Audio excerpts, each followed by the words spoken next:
안녕하세요. 오늘 복음의 기초 28번째 시간입니다. 28번째 오늘의 주제는 말씀 묵상입니다. 우리가 말씀 묵상 이러면 이 동양적인 배경에서는 묵상은 곧 명상을 이제 의미하게 되고, 하나님의 말씀을 묵상한다 그러면 깊이 뭔가를 깨닫기 위해서 깨달으려고 그냥 자기 혼자 깊이 생각에 빠지는 이런 거를 떠올리곤 합니다. 제가 어린 시절에 다녔던 교회에서도 전통 장로교였고, 묵도하심으로 예배를 시작하겠습니다 라고 이제 처음 사회자에게 가면 종을 땡 치고 만복의 근원 하나님 성가대가 찬양을 하고, 그럼 저는 눈을 감고 도대체 묵도란 무엇이고 지금 나는 무엇을 해야 되는가 라고 깊이 생각하던 그 기억이 있습니다. 성경에서 말하는 묵상은 다른 종교에서 말하는 명상과는 다릅니다. 우리가 생각하는 명상은 대부분 힌두교나 불교에서 생각하는 명상이죠. 우리가 말씀을 깊이 연구하고 또 깊이 묵상도 뭐 나쁜 거 아닙니다. 그런데 사실상 성경에서 말하는 묵상은 그 개념부터가 좀 많이 다릅니다. 우리가 성경에서 유대인들에게 특히 이제 구약적인 배경에서 나온 어떤 그런 행위들이나 어떤 설명들이 현 시대의 한국에서 굉장히 다른 의미로 쓰이는 경우들이 꽤 있습니다. 이거 주의할 만합니다. 예를 들면 우리가 두 손을 모은다 라고 이제 표현을 하면 대부분 이거는 기도한다는 의미죠. 근데 원래 유대인들은 손을 모아서 기도하지는 않았습니다. 두 손을 높이 들고 기도했습니다. 그래서 구약 성경에서 두 손을 모은다라는 의미는 두 손을 모으고 좀 더 자자 한다. 그러니까 두 손을 모은다는 것은 잔다는 의미로 쓰였지 기도하는 의미로 쓰이진 않았습니다. 그래서 하나님 앞에서 우리가 두 손을 모은다라는 표현은 하나님 앞에서 잔다라고 구약에서는 그렇게 의미할 수가 있어요. 그래서 성경에서의 묵상은 우리가 생각하는 우리 전통적인 한국인의 묵상과는 사뭇 다릅니다. 여호수아서 1장 8절을 보면 이게 정확하게 나와 있습니다. 이 율법책을 당시 여호수아 당시에는 율법책밖에 없었죠. 그 모세오경밖에 없었습니다. 이 율법책을 지금 현존하는 내 하나님의 말씀을 내 입에서 떠나지 말게 하며 주야로 그것을 묵상하여 잠깐만요. 묵상을 하는데 입에서 떠나지 말게 하면서 주야로 묵상하라고 그랬습니다. 이게 뭡니까? 묵상이라는 것은 하나님의 말씀을 계속해서 내가 말하는 것입니다. 그래, 그 안에 기록된 대로 다 지켜 행하라. 묵상해서 지켜 행해라. 이렇게 얘기하고 있고요. 그리하면 내 길이 평탄하게 될 것이요. 영어 성경에서는 내가 내 길을 평탄하게 만들 것이고 이렇게 되어 있습니다. 또 내가 형통하리라. 형통이란 말은 prosperous, 즉 부유함을 의미합니다. 다시 얘기하면 하나님의 말씀을 주셨는데 그 말씀을 깊이 묵상해서 하나님이 주시는 부유함이란 무엇인가, 하나님 평탄이란 무엇인가 이렇게 막 깊이 깨달은 그런 얘기가 아니라 하나님이 주신 방법이 있는데 이 방법을 네가 어색할 수 있고 또 이것이 생소할 수 있겠지만 이것을 계속 입으로 말하고 내가 듣고 말하고 내가 듣고 딴 생각을 말로 지배하는 것입니다. 생각은 생각으로 이기기 쉽지 않습니다. 왜요? 지금 잘못된 생각, 부정적인 생각, 또 두려움, 염려, 걱정, 의심, 불신 이런 것들이 이미 내가 생각이 났다는 것은 이미 내 혼에 자리를 잡고 있는 경우가 많습니다. 그래서 다른 생각을 하려고 그래도 이미 고착화되어 있는 이 생각들이 계속해서 나에게 영향을 끼치죠. 그래서 생각은 생각으로 이기는 것이 아니라 생각은 말로 이깁니다. 우리야 생각과 상관없이 우리는 말해낼 수 있습니다. 내 생각에는 이게 허황된 것 같고 내 생각에는 여전히 불안하지만 그러나 내가 하나님을 믿는다고 내가 말해낼 수 있고 하나님의 말씀이 진리라고 내가 말할 수 있습니다. 그리고 내가 말하면서 생각을 이기게 되고 또 내가 한 말을 내가 들으면서 믿음이 점점 자라게 됩니다. 그래서 묵상이라는 것은 우리에게 주어진 말씀을 계속 반복적으로 되새기는 것입니다. 다시 얘기하면 말씀을 사상화시키는 것이고, 하나님이 주신 말씀을 계속 말함으로 내가 다른 생각이 안 들고 오직 이 말씀대로 생각하도록 나를 스스로 세뇌시키는 것입니다. 이 깊이 깨닫는 게 아니에요. 근데 우리가 QT, quiet time을 약간 그 말씀 묵상 시간 이렇게 표현하기도 합니다. quiet time은 좋은 겁니다. 하나님 말씀을 두고 읽고 그것에 대해서 잠잠히 하나님께서 뭐라고 말씀을 하시는가 듣는 것은 굉장히 중요합니다. 말씀을 읽고 사실은 말씀만 읽는 것이 아니라 말씀 고백도 하고 또 방언 기도도 하면 더 좋겠어요. 하나님께 경배하고 말씀을 고백하고 방언 기도를 한 다음에 그리고 나서 콰이어트 타임을 가지면 굉장히 좋습니다. 그냥 정신없이 그냥 콰이어트 타임 하거나 말씀을 한 장 읽으면서 오직 말씀에만 자꾸 몰두하면 혼이 활성화됩니다. 저도 이제 큐티 꽤나 해봤죠. 그리고 그룹으로도 해보고 혼자서도 해보고. 근데 큐티를 할 때 제가 기억나는 그 느낌은 어떻게든 새로운 걸 발견하려고, 내가 지금 놓쳤지만 읽었던 말씀이 대부분입니다. 새로운 말씀이 있는 건 아닌데 이 말씀에 어떤 숨은 의미가 있을까? 그리고 특히 그룹으로 하면 경쟁적으로 남들이 얘기 안 하는 걸 얘기하려고 애쓰던 게 생각이 납니다. 다른 분들은 안 그랬을지 모르겠지만 저는 좀 그랬어요. 이게 아닌데 하나님의 말씀을 내가 깨달으려고 애쓰는 게 아니라 하나님의 말씀이 들리면 되는 겁니다. 그리고 깨닫는 큐티가 아니라 적용하는 게 문제인 것이죠. 그러니까 원수를 사랑해라. 그럼 원수는 누구인가? 사랑이란 무엇인가?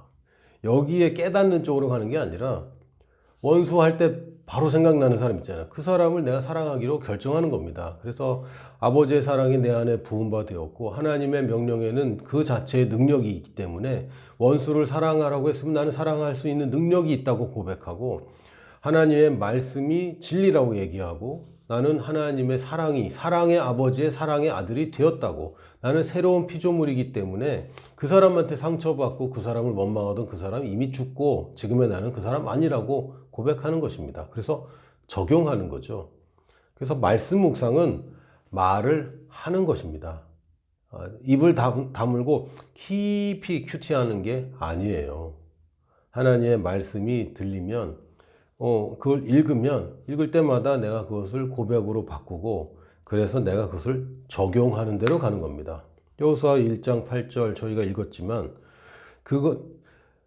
이 율법책을 내 입에서 떠나지 말게 하며, 계속 중얼중얼 말씀을 얘기하고 말하고 고백하고 외우고 암송하고 주야로 그것을 묵상하여, 밤낮으로 이걸 하라는 겁니다. 묵상이 뭐라고요? 말해내는 것입니다. 그러면서 그 안에 기록된 대로 다 지켜 행하라. 이게 목적인 거죠. 적용하는 것이 목적입니다. 그래서 물론 말씀을 연구도 해야 되고 또 하나님 말씀에 이게 무슨 내용인지 또 귀 기울여 들을 수도 있어야 됩니다. 그런데 대부분 하고 있는 큐티들은 깨닫는 쪽에, 혼이 작동하는 쪽에 너무 집중되어 있어요. 우리의 말씀은 영으로 하는 것이고, 영을 내게 적용시키고 장착하는 것은 이제 혼에서 일어나는 일들은 내가 말함으로써 내 혼이 듣도록 하는 것입니다. 내가 말할 때 내가 안 들을 방법이 없죠. 믿음은 들음에서 난다고 그랬는데 우리들은 다 귀가 얇기 때문에 들으면 믿음이 생깁니다. 그것이 어떤 말이든지 간에 들으면 영향을 미쳐요. 여러분 그냥 한마디 그냥 흘려 들었는데 하루 종일 맴도는 말들이 있지 않습니까? 그 뉘앙스 하나 때문에 하루 종일 묵상하는 경우 있잖아요. 그 한마디 때문에. 어쩔 때는 굉장히 긍정적인 것도 있지만 부정적인 말 한마디가 하루 종일 기분을 이상하게 하잖아요. 예를 들면 미장원 가서 머리를 하고 왔는데 좀 어때? 그랬더니 좋은데? 이런 거. 응? 멋있다 이게 아니라 좋은데? 별로구나. 이거 한마디가 계속 이제 괴롭히기도 합니다. 근데 우리가 귀가 얇아요. 그래서 제가 가만 보니까 세상 사람들이 자기가 스스로 말하고 그것을 크게 말하고 자신감 있게 말하게 만들어서 그것이 진짜인 것처럼 행동하도록 하는데 굉장히 그 열심이고 그것을 이 원리를 잘 이용합니다. 제가 볼 때는 이거 뭐 나쁘게 들으시면 안 되고 살짝 과장해서 얘기하면 이 지구상에 사람이 만든 조직 중에 구성원의 죽음도 불사하고 뭔가를 이루려고 하는 그런 조직, 목적지향적인 조직이 있다면, 그러니까 구성원의 복지나 행복을 위해서 존재하는 조직이 아니라 어떤 목적을 위해서 구성원들을 희생시킬 수 있는 조직이 있다면, 그리고 효과적으로 그것을 해내는 조직이 있다면 제가 볼 때는 한 2가지 정도 조직이 있습니다. 첫 번째는 군대, 그리고 2번째는 기업입니다. 목적이 굉장히 중요하죠. 구성원의 행복이나 복지는 사실 목적을 잘 이루기 위한 수단입니다. 목적 자체가 달라요. 근데 이 군대와 기업을 제가 많은 경험을 한 건 아니지만 저도 살짝 경험을 해보고 알게 된 것이, 저는 군대 갔을 때 계속 군가 부르게 하고 나는 할 수 있다고 그러고 어쩌고 계속 시킵니다. 또 기업에 제가 예전에 자동차 공장에서 실습을 좀 한 적이 있는데, 그 작업복을 입은 수많은 남자들이 그 업무 시간이 시작되기 전에 모여서 우리는 뭐라 그랬더라, 우리는 초과 생산성을 초과 달성한다, 불량품은 하지 않는다, 그리고 우리는 안전하게 작업한다, 이런 얘기를 진짜 뭐라 그래야 되지, 등같이 하고 있는 나도 뻘쭘하고 이걸 한다고 소용이 있을까 이런 생각이 드는 거죠. 근데 다시 말씀드리지만 군대나 기업은 바보가 아닙니다. 효과 없는 것은 하지 않습니다.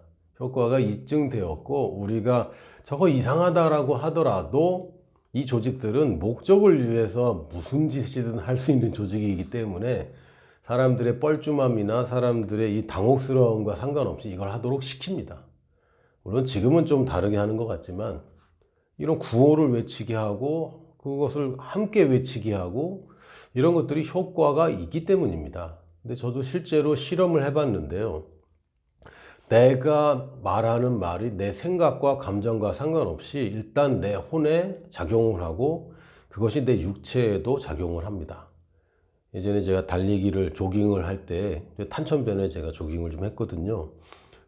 진짜 조금 했습니다. 조깅을 하는데 너무 힘든 거예요. 그래서 한번 힘 빠져, 정말 힘들다, 정말 지긋지긋하다라고 중얼중얼 하면서 뛰어봤거든요. 그 말을 하는 순간 내 몸에서 뭔가가 생기가 빠져나가는 느낌이 들 정도로 정말 더 처지더라고요. 그래서 저는 실험을 좋아하니까 다시 실험을 해봤습니다. 나는 힘이 난다. 머리로는 바보 같은 별 이상한 내가 왜 이 실험을 하고 있지? 말도 안 되는. 그러면서 뛰면서 계속 나는 힘이 난다, 힘이 난다 이렇게 얘기하기 시작했는데 정말 힘이 나더라고요. 정말로 해보십시오. 물론 처음부터 막 된다든지 처음부터 힘이 2배, 3배로 난다든지 그러진 않겠지만 제가 실험을 해보니까 효과가 분명히 있습니다. 왜? 이게 하나님 말씀의 원리이기 때문에. 그래서 세상 사람들은 이게 진리이든 아니든 간에 뭔가 내가 목적하는 것이 있다면 그것을 계속 말하는 사람은 그것을 갖게 된다는 것을 알기 시작했고요. 그래서 대부분의 성공 비결, 그런 효과적으로 빨리 성공하는 법 보면은 대부분 그것을 기록을 하고, 대부분 똑같이 얘기합니다. 기록을 하고 그 기록한 그 구절, 내가 바라는 그 구절을 계속 소리내어 읽으라고, 그리고 외우고 계속 반복해서 말하라고, 그런 가르침을 가르쳐 줍니다. 비싼 돈 주고 배우면 대부분 그렇게 가르칩니다. 그런데 성경은 이미 그렇게 얘기하고 있어요. 네가 기록할 필요 없고 이미 기록되어 있어. 나한테 가장 좋은 거 이미 기록되어 있고 너희 인생의 모든 해결책들 이미 기록되어 있고, 실제로 사람은 자기가 되고 싶은 걸 얘기하는데 우리 복음은 뭡니까? 우리가 이미 된 거. 할렐루야. 우리가 이미 된 그 사람, 하나님의 말씀에 내가 어떠하다고 한 그 사람을 이미 기록해 놨습니다. 따로 또 기록할 필요 없어요. 내 상상을 뛰어넘어서 하나님이 나에 대해서 기록해 놓고, 내가 갖고 싶은 것을 기록하는 것이 아니라 이미 하나님이 주신 것에 대해서 이미 기록해 놓았습니다. 그리고 내가 해야 될 일을 내가 기록하는 것이 아니라 내가 태어난 이유, 이 땅에 지금 살고 있는 이유, 그리고 죽어도 되는 그 이유, 그 이유가 이미 하나님의 말씀에 기록되어 있기 때문에 내가 그것을 발견해서 내가 그것을 말하기 시작하면 됩니다. 내가 상상할 수 있는 내게 가장 복된 모습보다 하나님의 말씀에 있는 그 모습이 훨씬 더 좋은 모습입니다. 하나님의 복음보다 더 좋은 소식은 없습니다. 맞습니까? 하나님이 우리에게 주신 복음보다 더 기쁜 소식이 있다면 그거 믿어야죠. 지금 이거 유튜브 빨리 끄시고 그거 믿어야죠. 없습니다. 장담하건대 없습니다. 이 복음에 제시되어 있는 나의 모습, 내가 누구인지, 그리고 하나님이 뭘 주셔서 지금 내가 뭘 가지고 있는지, 그리고 하나님이 날 만드신 목적, 그래서 내가 그것을 이루어야지만 드디어 내 삶이 그 가치가 있고 내 삶이 잘 살았다라고 할 수 있는 그 부르심, 그 미션, 이게 우리 말씀에 이미 기록되어 있습니다. 그것을 내가 취하고 그 아름다운 모습을 내가 계속 고백하는 겁니다. 그러다 보면 계시가 일어나요. 죄송하지만 깊이 묵상한다고 계시가 일어나는 것은 아닙니다. 왜요? 아까 말씀드렸지만 그거 하나만으로는 이게 혼적인 작용이 됩니다. 그 혼적인 영역에서 일어나는 것을 계시라고 하지 않습니다. 계시는 나의 지식과 나의 이해를 뛰어넘는 하나님의 지혜가 내게 보여지는 것이기 때문에 이것은 영적인 것이고, 하나님의 말씀보다 영적인 것은, 영적인 말은 아무데도 없습니다. 그러므로 내가 하나님의 말씀을 계속 고백하면 내가 안 들을 방법이 없고, 계속 듣다 보면 아, 내가 새로운 피조물이구나 라고 계시가 일어납니다. 이 계시는 지금 내가 난 새로운 피조물이야 라고 알고 있는 것보다 더 큰 계시가 일어나고요. 거기서 또 더 큰 계시가 일어나고, 거기서 더 큰 계시가 일어납니다. 그래서 난 새로운 피조물이가, 내는 새로운 피조물이구나. 그래서 내가 이런 것에 내가 집착할 필요가 없구나. 이 정도 수준이다가, 내가 새로운 피조물이구나. 내 과거가 몽땅 사라졌구나. 그러다가 내 새로운 피조물이구나. 와, 내가 예수님과 본성이 같은 사람이구나. 이제 점점 확장되고 더 높은 차원의 계시들이 나를 이제 깨닫게 해줍니다. 이 자연스럽게 그렇게 알게 되는 거지, 알아내려고 고민하고 생각해서 알아내야 되는 거라면 그러면 뭐 이게 머리 나쁜 사람은 안 되겠네요. 머리 좋은 사람만 그럼 더 높은 계시로 가겠네요. 그렇지 않던데요. 이거는 두뇌와 상관없습니다. 영에서 일어나는 계시는, 진짜 지혜는 여러분이 똑똑하다, 많이 배웠다랑 전혀 상관이 없습니다. 전혀 상관이 없어요. 어떻게 하냐고요? 성경에 써 있습니다. 베드로 같은 사람이 이 바리새인들이나 율법학자들이 볼 때 저거 무식한 것들이라고 되게 우습게 봤다가 깜짝 놀라죠. 저 사람 말하는 게 보통이 아닌데? 제가 좋아하는 데이브 로버스 목사님도, 이분도 학교를 제대로 다닌 분이 아닙니다. 그 본인이 그렇게 얘기하세요. 학교를 제대로 못 다닌 분인데, 그분 책을 읽어보면요, 특히 영어로 읽을 수 있다면 영어로도 한번 읽어보시면 좋아요. 그분 홈페이지에 PDF로 무료로 다운받을 수 있게 되어 있거든요. 그 영어 표현이나 문장이, 이게 보통 그 지식인 아주 그냥 명문들이 많아요. 명문들과 아주 위트 있는, 아주 재미있는, 그 굉장히 유머러스 하면서도 깊이 있는, 그게, 이 사람이 정말 그 가방끈이 짧은 거 맞을까 싶을 정도로. 근데 이거는 그냥 우리가 똑똑하다고 많이 배웠다고 갖게 되는 게 아니죠. 이건 계시의 영역입니다. 나이와도 상관이 없습니다. 나이와도 상관이 없어요. 여러분이 지금까지 어떤 인생을 살았든 상관이 없습니다. 여러분이 말씀을 묵상하기 시작하십시오. 다시 얘기하면 하나님의 말씀을 중얼중얼 계속 고백하기 시작하십시오. 어디부터 시작할지는 여러분이 그냥 시작하시면 됩니다. 어디서부터 시작하는 것이 좋은가라고 고민하는 것보다 더 좋은 것은 당장 시작하는 것이고요. 그래서 우리에게 좋은 책이 하나 있는 게 바로 새로운 피조물 고백 기도집이죠. 이거를 이제 매일같이 한 번을 쭉 고백하는 것도 참 좋은 방법입니다. 그런데 여러분 이제 이거는 이제 순한 맛이니까, 순한 맛 사이다고 복음의 기초니까, 기초로 돌아간다면 여러분들의 뭐 지금 당면한 관심 있는 걸로 시작하시는 게 훨씬 좋습니다. 나는 지금 그 부유함에 있어서는 지금 넉넉한데, 부유함 계속 고백하는 것은 내가 그렇게 관심이 별로 없어요. 그러나 또 이제 분야별 이제 고백 기도를 보거나 혹은 그런 게 전혀 없다면 사도 바울의 기도에 집중하시는 것도 좋습니다. 단지 새로운 피조물이 어떤 사람인지, 내가 그리스도 안에 있는 내가 누구인지 압니다 쪽에서부터 시작하셔도 됩니다. 근데 어쨌든 여러분이 관심사부터 시작하시면 더 좋죠. 그래서 이걸 많이 고백하는 것도 좋지만 한 부분에 대해서 여러 번 고백하는 것도 제가 추천합니다. 언제까지? 그냥 외워질 때까지. 외우려고 애쓰지 마세요. 안 그래도 됩니다. 외우는 거 다 싫어하거든요. 외우는 거 좋아하는 사람이 어디 있어요. 다 싫어합니다. 어린이들은 좋아합니다. 근데 나이 먹을수록 외우는 거 싫어하죠. 그러면 이게 그냥 자연스럽게 외우려고 애쓰지 마시고 그냥 여러 번 읽는 겁니다. 그냥 계속 똑같은 구절을 계속 읽는 겁니다. 근데 앵무새처럼 빨리빨리 읽는 게 아니라 천천히 한마디 한마디에 힘을 주면서 천천히 여러 번 계속 고백하는 것도 좋습니다. 이 복병이 어디 있냐면 지루하다는 거죠. 좀 지루합니다. 똑같은 거 계속 얘기하면 지루합니다. 근데 이 지루함을 이기면 좀 굉장히 다른 것을 아시게 될 거예요. 다른 경험을 하시게 될 겁니다.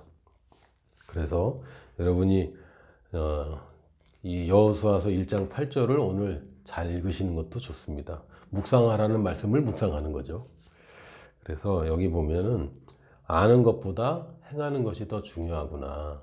이걸 알 수 있어요. 그래서 내가 내 입으로 말하는 것이 결국은 내 행동을 바꿀 수 있고, 그 행동이 바뀔 때야 비로소 내 형통을 만들게 됩니다.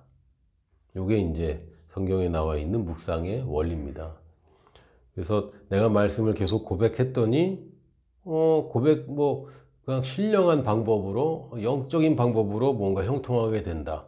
여러분 그걸 기대하시잖아요. 그러나 실제로는 어떻게 되냐면 내가 말씀을 고백하면 내가 믿음으로 선택하게 되고요. 말씀이 그렇게 얘기하니까 믿음으로 선택하고 내가 그것을 행동으로 옮기기 때문에 그 믿음의 결과를 얻게 되는 것입니다. 그게 영적인 것이든 아니면 세상적인 것이든 간에 내가 선택, 즉 말하면 행동을 바꾸지 않으면서 어제 했던 행동을 그대로 하면서 내 인생이 바뀌길 원하시면 안 되죠. 그거는 도둑놈 심보라고 합니다. 그렇게 하시면 안 되고, 오늘 내가 가장 기초적인 행동을 바꾸는데 뭡니까? 말하는 것입니다. 올바른 말을 하기로 결심하시는 것입니다. 그래서 오늘 제가 여러분과 함께 가장 기초적인 고린도후서 5장 17절을 반복해서 한번 고백해 보도록 하겠습니다. 오늘 강의는 끝났고요. 한 7분 정도 시간 동안 될 수 있는 동안 많이 7분 동안 계속해서 고린도후서 5장 17절만 고백을 해 보도록 하겠습니다. 그런즉 누구든지 그리스도 안에 있으면 새로운 피조물이라. 이전 것은 지나갔으니 보라 새 것이 되었도다. 그런즉 누구든지 그리스도 안에 있으면 새로운 피조물이라. 이전 것은 지나갔으니 보라 새 것이 되었도다. 그런즉 누구든지 그리스도 안에 있으면 새로운 피조물이라. 이전 것은 지나갔으니 보라 새 것이 되었도다. 그런즉 누구든지 그리스도 안에 있으면 새로운 피조물이라. 이전 것은 지나갔으니 보라 새 것이 되었도다. 그런즉 누구든지 그리스도 안에 있으면 새로운 피조물이라. 이전 것은 지나갔으니 보라 새 것이 되었도다. 그런즉 누구든지 그리스도 안에 있으면 새로운 피조물이라. 이전 것은 지나갔으니 보라 새 것이 되었도다. 그런즉 누구든지 그리스도 안에 있으면 새로운 피조물이라. 이전 것은 지나갔으니 보라 새 것이 되었도다. 그런즉 누구든지 그리스도 안에 있으면 새로운 피조물이라. 이전 것은 지나갔으니 보라 새 것이 되었도다. 그런즉 누구든지 그리스도 안에 있으면 새로운 피조물이라. 이전 것은 지나갔으니 보라 새 것이 되었도다. 그런즉 누구든지 그리스도 안에 있으면 새로운 피조물이라. 이전 것은 지나갔으니 보라 새 것이 되었도다. 그런즉 누구든지 그리스도 안에 있으면 새로운 피조물이라. 이전 것은 지나갔으니 보라 새 것이 되었도다. 그런즉 누구든지 그리스도 안에 있으면 새로운 피조물이라. 이전 것은 지나갔으니 보라 새 것이 되었도다. 그런즉 누구든지 그리스도 안에 있으면 새로운 피조물이라. 이전 것은 지나갔으니 보라 새 것이 되었도다. 그런즉 누구든지 그리스도 안에 있으면 새로운 피조물이라. 이전 것은 지나갔으니 보라 새 것이 되었도다. 그런즉 누구든지 그리스도 안에 있으면 새로운 피조물이라. 이전 것은 지나갔으니 보라 새 것이 되었도다. 그런즉 누구든지 그리스도 안에 있으면 새로운 피조물이라. 이전 것은 지나갔으니 보라 새 것이 되었도다. 그런즉 누구든지 그리스도 안에 있으면 새로운 피조물이라.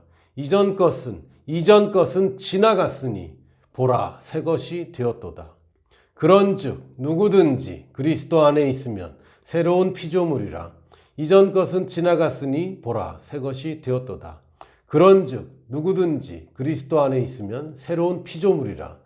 이전 것은 지나갔으니 보라 새 것이 되었도다. 그런즉 누구든지 그리스도 안에 있으면 새로운 피조물이라. 이전 것은 지나갔으니 보라 새 것이 되었도다. 그런즉 누구든지 그리스도 안에 있으면 새로운 피조물이라.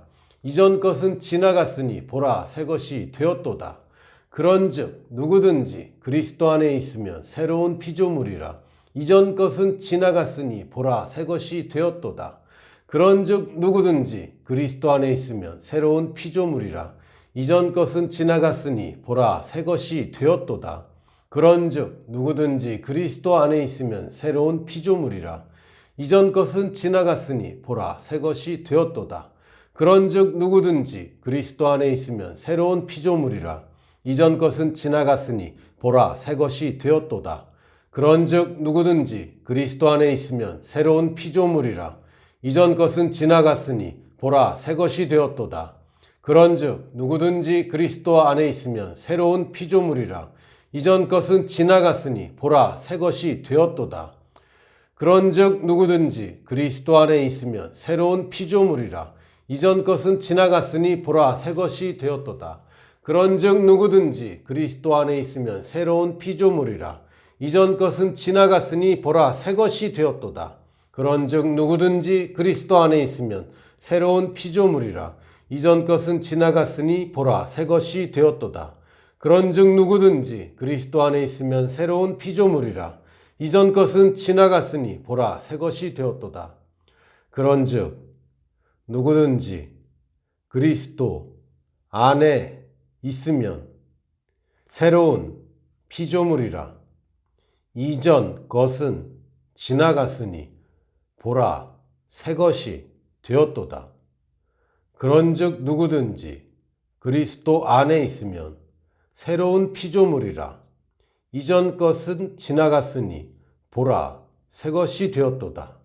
그런즉 누구든지 그리스도 안에 있으면 새로운 피조물이라. 이전 것은 지나갔으니 보라 새 것이 되었도다. 그런즉 누구든지 그리스도 안에 있으면 새로운 피조물이라. 이전 것은 지나갔으니 보라 새 것이 되었도다. 그런즉 누구든지 그리스도 안에 있으면 새로운 피조물이라. 이전 것은 지나갔으니 보라 새 것이 되었도다. 그런즉 누구든지 그리스도 안에 있으면 새로운 피조물이라. 이전 것은 지나갔으니 새 것이 되었도다. 보라 새 것이 되었도다. 보라 새 것이 되었도다. 할렐루야. 주님을 찬양합니다. 나는 새 것이 되었습니다. 나는 그리스도 안에 있고 나는 새 것이 되었습니다. 나는 새 피조물입니다. 이전 것은 지나갔습니다. 할렐루야. 주님을 찬양합니다. 할렐루야. 좀 지루하셨습니까? 지루함을 이기는 것이 비결입니다.